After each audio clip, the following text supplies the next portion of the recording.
Olá, alunos! Eu sou a professora Marília Ronsen e hoje nós vamos dar continuidade às nossas aulas. Então, os objetivos da aula 14 são teoria cinética dos gases, o gás ideal, equação de Clapeyron e exercícios para praticar. Então, para começar, a gente precisa definir o que é um gás. Tá? Então, um gás é o estado da matéria que não possui forma definida nem volume definido. Dentro dessa definição, a gente pode encaixar também a definição de vapor, que também não tem forma definida nem volume definido. Mas gás e vapor são coisas diferentes. Veja só, gás é diferente de vapor, ok? A gente vai ter gás quando a nossa substância em questão estiver atingindo a temperatura acima da temperatura crítica. Por exemplo, no caso da água, a temperatura crítica da água é 374,5 graus Celsius. Quando eu tenho mais do que essa temperatura, eu vou dizer que eu tenho o gás da água. Mas a água, normalmente, no seu estado, na sua fase gasosa, ela se apresenta num valor menor do que 375,4. Então, a gente chama a água de vapor da água. Outra coisa que a gente pode considerar para fazer essa distinção entre gás e vapor é que nas condições normais de temperatura e pressão, que a gente chama de CNTP, que seria mais ou menos 25 graus Celsius e a pressão de 1 atm, quando a gente tem a substância normalmente na fase líquida ou sólida, quando ela está na fase gasosa, a gente diz vapor, por isso a gente fala vapor de água, porque na CNTP o normal da água está no estado líquido. Quando o normal da substância na CNTP é estar na fase gasosa, ou seja, o normal dela, o mais comum é encontrar na fase gasosa, a gente vai chamar então de gás, que é o caso do oxigênio e do hidrogênio, né? Que na nossa vida real aqui, normalmente, a gente encontra ele na fase gasosa. Quais são as outras características dos gases? Então, olha só, os gases eles têm grande compressibilidade e capacidade de expansão. A gente observa isso quando você aperta um spray aerosol, por exemplo, do desodorante ou da tinta em spray. Tá? Dentro do frasco, o gás está comprimido. A hora que eu aperto a válvula, eu libero a pressão e o gás acaba se espalhando por todo o ambiente. Tá? Então, a gente vê como ele está comprimido e como ele se expande com mais facilidade. Tá? Outro teste que a gente pode fazer é aquela brincadeira de pegar uma seringa, trancar a ponta e apertar o êmbolo. Tá? Quando ela tem ar dentro, eu consigo empurrar o êmbolo até uma certa altura. E aí eu percebo que lá dentro tem alguma coisa, que no caso é o ar atmosférico, e eu consigo comprimir ele até uma certa porção.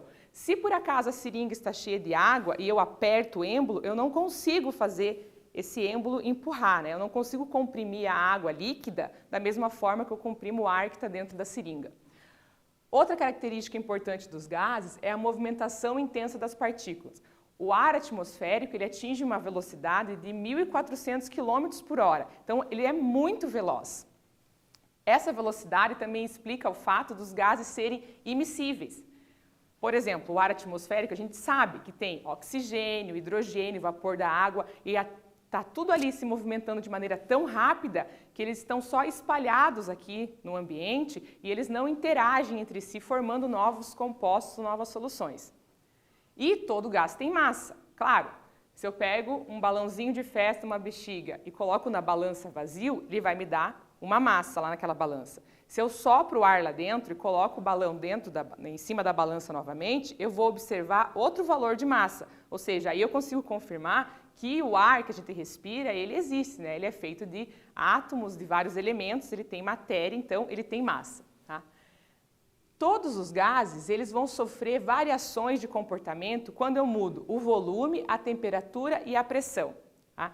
E essas mudanças vão trazer características diferentes no comportamento dos gases e a gente vai ter mais algumas equações para dar uma olhadinha aqui.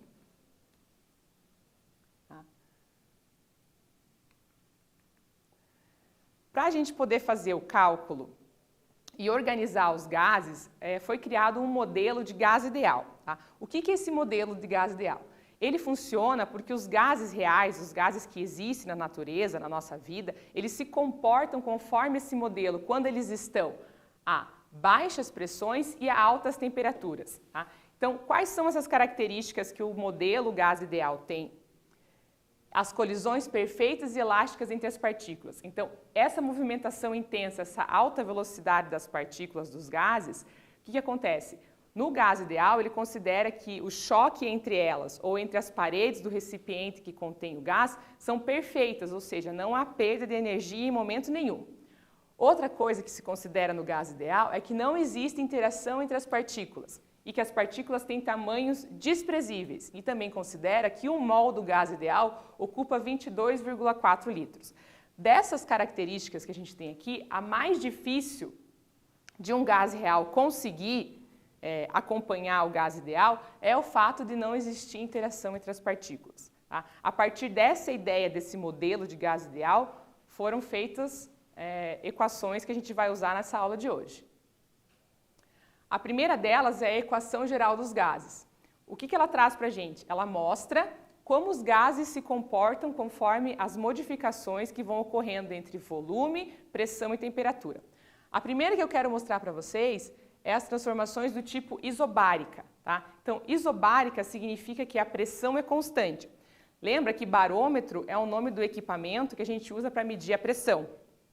Tá? Então, isobárica, pressão constante. O que acontece? Nesse desenho, os quadradinhos amarelos aqui, eles representam a pressão. Olha, a temperatura que está aqui desenhado o termômetro, ela vai aumentando, né? A faixinha vermelha aumenta no desenho e conforme a temperatura aumenta, o volume vai aumentando. Onde que eu observo isso na vida real? Na prática de balonismo, que é aqueles passeios de balão que de vez em quando a gente vê nos filmes por aí. Como que acontece lá no balonismo? Tem uma cesta, a pessoa fica lá em pé, e na boca do balão ele tem uma chama, né, um gás, e esse gás vai aquecendo, né, aumentando a temperatura do ar que está lá dentro. Conforme a temperatura aumenta, o gás vai se expandindo, né, o volume vai se espalhando e o balão sobe. Outra modificação que a gente tem é do tipo isotérmica. Então, nesse caso, a temperatura é constante. Note que o número de barrinhas vai mudando aqui no desenho, ou seja, a pressão vai se modificando, a temperatura fica igual, porque o desenho aqui, o termômetro está sempre o mesmo, e a gente tem uma variação de volume. Isso acontece lá no spray, tá? No aerosol, como por exemplo no desodorante. A temperatura é a mesma. O momento que você aperta, né, o êmbolozinho lá do desodorante, ele libera a pressão e o gás vai se espalhando, o volume vai aumentando. A outra transformação se chama isocórica ou isométrica ou até isovolumétrica, tá? Que significa o quê? Volume constante. O que acontece? A pressão muda, ó, os quadradinhos estão mudando e a temperatura também varia, mas o volume é o mesmo. Aonde que eu noto que existe essa transformação isocórica na vida real? Lá na panela de pressão, né? O volume é sempre o mesmo. O volume é o tamanho da panela. Se ela tem uma capacidade de 5 litros, de 10 litros, então o volume é o tamanho da panela. A água que eu coloco ali dentro, ela vai sendo aquecida, conforme ela aquece, né, o que está líquido vai se tornando vapor, esse vapor faz aumentar a pressão ali dentro da panela e acelera o cozimento dos alimentos.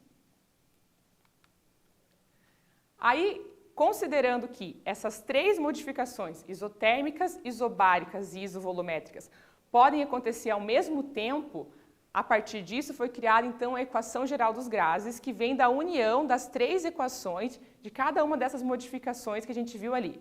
Olha só, na isotérmica o cálculo vai ter pressão e volume, não aparece temperatura, porque a temperatura é constante.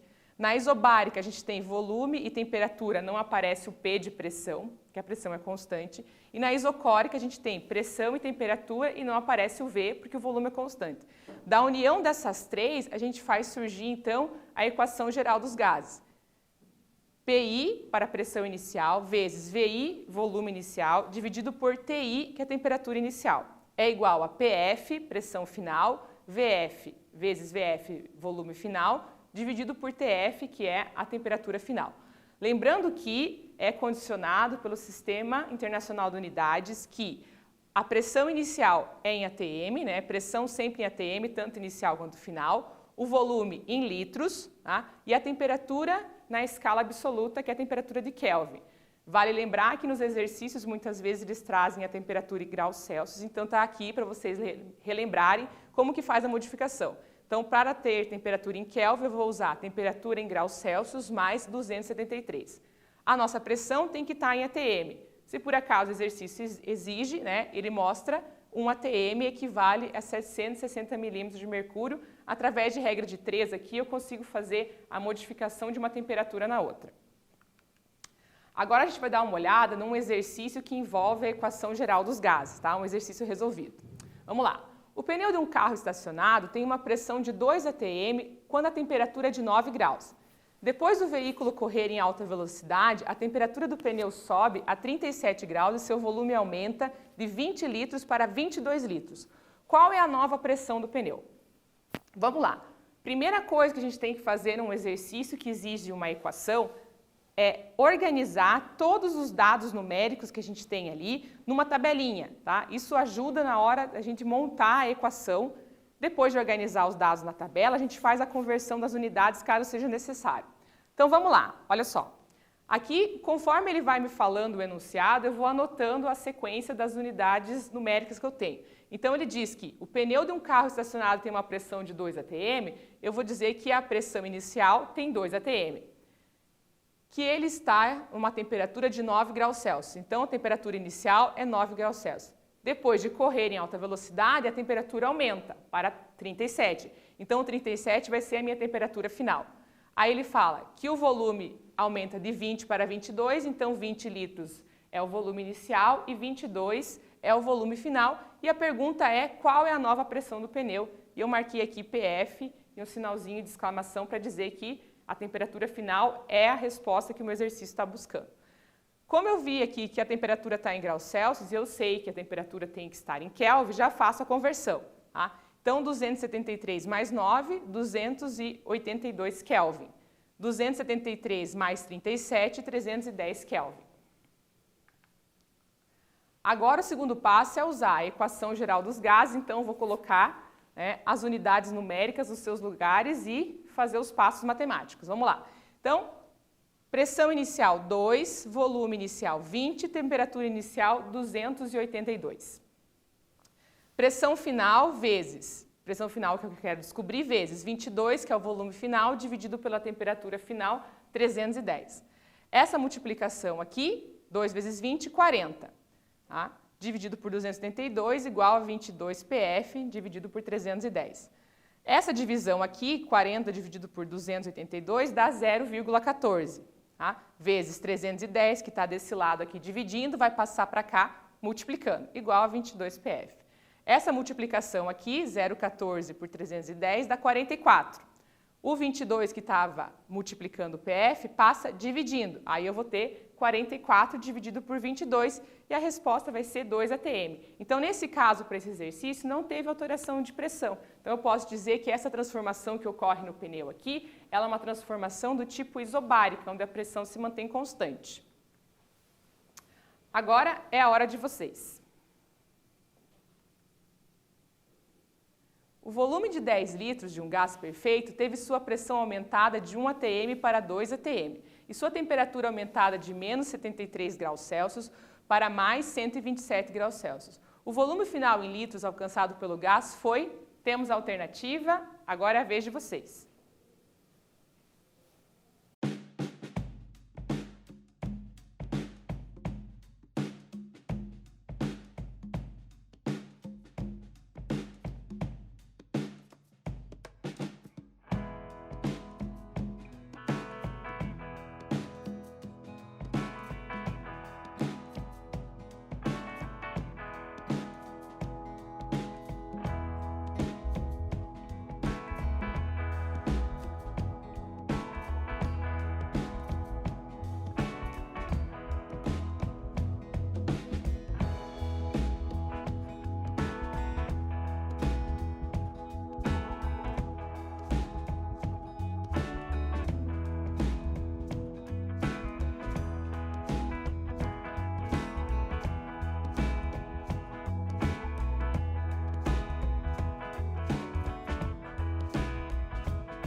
Vamos lá então, pessoal, resolver o nosso exercício.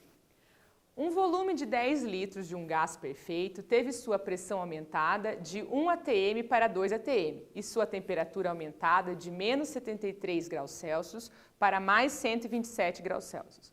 O volume final em litros alcançado pelo gás foi. Vamos lá.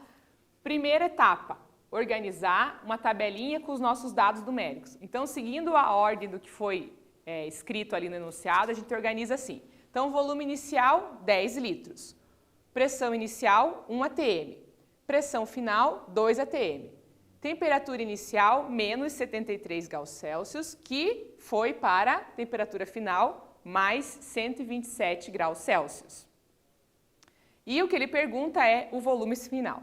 A gente sabe que tem que fazer a conversão da unidade, então aqui está o cálculo de como a gente faz a conversão de graus Celsius para graus Kelvin, tá? Então, Kelvin é igual a graus Celsius mais 273.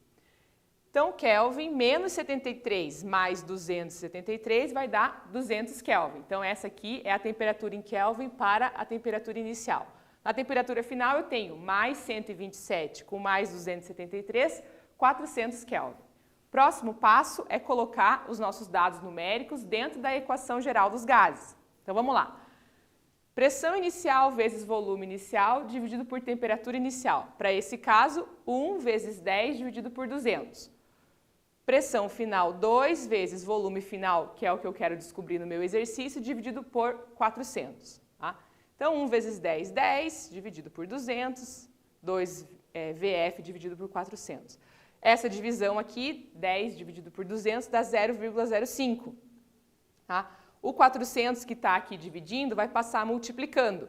Então, 0,05 vezes 400, 20. O 2 que está multiplicando o V passa dividindo e a gente vai ter 20 dividido por 2, um volume final de 10 litros e a nossa resposta é a letra D. Agora a gente vai falar sobre a equação de Clapeyron.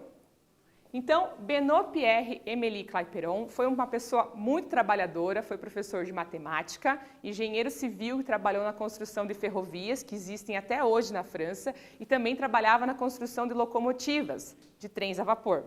Trabalhando com isso, com locomotivas e trem a vapor, ele começou a estudar a termodinâmica, que é uma área da física, onde a gente se ocupa de estudar qual é a relação entre o trabalho e o calor, Estudando isso, ele chegou a uma equação que é semelhante à equação geral dos gases.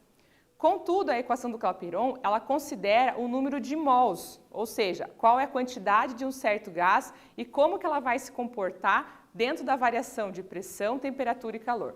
Vamos dar uma olhadinha aqui como que é a equação. Tá? Então, a equação de Clapeyron é assim. Pressão, pressão gerada do gás nas paredes do recipiente. Então, o movimento dos gases gera a pressão, vezes o volume ocupado pelo gás, que pode ser expresso em litros ou em metros cúbicos. Tá? O número de mols, esse número de mols, ele vem da relação entre a massa, em gramas, e a massa molar do elemento ou da substância que está lá na tabela periódica, que é um dado da tabela periódica. Aí a gente vai ter o R, que é uma constante. Essa constante ela é um recurso matemático que garante a proporcionalidade entre os elementos ali da equação. E ela varia o valor numérico dependendo de qual é a unidade que eu vou usar para a pressão. Então, quando eu uso a pressão em atm, o R vai valer 0,082. Quando eu uso a pressão em milímetros de mercúrio, ele vai valer 62,3. E quando eu uso em quilopascal, que é uma outra unidade de pressão, o R vai valer 8,31. Vamos ver um exercício onde a gente usa a equação do Clapeyron para resolver. Vamos lá. Um extintor de incêndio contém 4,4 quilos de dióxido de carbono e a massa molar dele é 44 gramas por mol. O volume máximo de gás que é liberado na atmosfera a 27 graus e a 1 atm em litros é. E o valor do R está no dado aqui 0,082, porque a gente está usando o atm como unidade de pressão. Então, o primeiro passo sempre organizar os números em tabela e fazer a conversão das unidades caso seja necessário. Então, vamos lá. A massa é 4,4 quilos e eu vou precisar usar ela em gramas para poder fazer a relação do número de mols. Então, vai ficar 4.400, né, 4.400 gramas. A massa molar, 44 gramas por mol, ele deu pra gente o dado ali, não vou precisar fazer essa continha, já está no exercício. Volume é o que ele quer descobrir. A temperatura, 27 graus Celsius. Quando eu converto para Kelvin, preciso converter para a unidade de temperatura absoluta, vai dar 273 mais 27, 300 Kelvin. E a pressão é 1 atm. Segundo passo é calcular o número de mols. Tá? Então, a equação para o número de mols é N igual a massa em grama dividido pela massa molar. Nesse caso, 4.400, né, 4.400 gramas, dividido por 44 gramas por mol, eu tenho um número de 100 mols. Agora eu vou usar a equação do Clapeyron para descobrir qual é o valor do volume. Tá? Então, a pressão é 1, o volume é o que eu quero descobrir, 100 é o meu número de mols, 0,082 é o valor do R que eu tenho no exercício, vezes 300, que é a temperatura. Tá? Então, 100 vezes 0,082 dá 8,2. Tá? Vezes 300, 2.460 litros de dióxido de carbono é liberado na atmosfera quando a gente usa um extintor de incêndio que tem 4,4 quilos. Agora é a vez de vocês. Uma quantidade de matéria igual a 5 mols de um gás ideal a uma temperatura de 27 graus Celsius ocupa um volume de 16,4 litros. A pressão exercida por essa quantidade de gás é... Agora é com vocês.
Vamos lá, então, resolver o nosso exercício.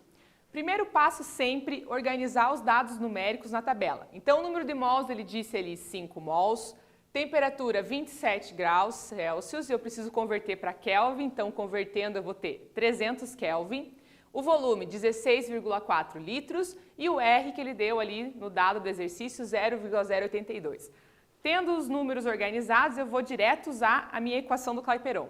PV igual a nRT. Então, P é o que eu quero descobrir, a pressão, o volume 16,4 litros, o N 5 mols, o R 0,082 e a temperatura de 300, tá? Essa multiplicação aqui, 5 vezes 0,082 vezes 300 dá 123. E a unidade que eu tenho aqui vai ficar ATM por litro. Mol e mol eu corto, Kelvin e Kelvin eu corto. Assim eu vou trabalhando as unidades e tenho certeza qual vai ser a unidade da minha resposta final. Agora eu vou pegar o 16,4 que está multiplicando o P aqui e passar dividindo. Então, 123 dividido por 16,4 vai dar 7,5 ATM. Essa é a resposta da nossa atividade 2. Agora para vocês mais um exercício que é a atividade 3. 12,8 gramas de gás oxigênio, O2, ocupa o volume de 2,46 litros a 27 graus Celsius. Determine a pressão exercida. Agora é a vez de vocês.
Vamos lá então resolver o exercício, espero que você tenha conseguido fazer sozinho. Vamos lá? Então, primeiro passo, organizar os dados numéricos na tabela. Então, a massa, 12,8 gramas, o volume, 2,46 litros, a temperatura, 27 graus Celsius. Quando eu faço a conversão, eu vou ter 300 Kelvin e a pressão é o que ele quer saber como resposta final. Primeiro passo, agora, é calcular o número de mols. Tá? Então, a massa, 12,8 gramas e a massa molar, ele deu lá no exercício para a gente, está ali entre parênteses, tá? A massa molar do oxigênio. Tá? 16 mais 16, 32 gramas por mol. Né? O oxigênio vale 16, aparece duas vezes, 32 gramas por mol. 12,8 dividido por 32, eu vou ter 0,4 mol como resultado para o N. Agora eu vou usar a equação do Clapeyron. Então, P vezes V igual a nRT. Então, P, o V, 2,46, o N, 0,4 do cálculo anterior que a gente fez, o R, 0,082 e a temperatura em Kelvin, 300. Toda essa multiplicação aqui, o resultado é 9,84. 2,46, que está multiplicando P, vai passar dividindo. 9,84 dividido por 2,46, eu vou ter 4 atm como pressão e a resposta final desse nosso exercício. Vamos para o último exercício do dia. Em relação à transformação termodinâmica sofrida pelos gases ideais, assinale a alternativa correta. Letra A. Nas transformações isotérmicas, as trocas de calor entre o gás e sua vizinhança são nulas. B. Durante uma transformação isocórica, o volume do gás permanece constante. Letra C. Nas transformações isobáricas, a variação de pressão ocorre de forma constante. Letra D. Transformações isotérmicas ocorrem quando a temperatura do corpo muda de maneira uniforme. E letra E. Durante uma transformação isocórica, o volume do gás muda de acordo com o formato do recipiente. Agora é com vocês.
Vamos lá, então, responder o nosso exercício?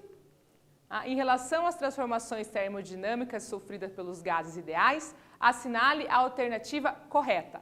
Então, a resposta correta é letra B. Durante uma transformação isocórica, o volume do gás permanece constante. Isocórica, ou isovolumétrica ou isométrica, volume constante.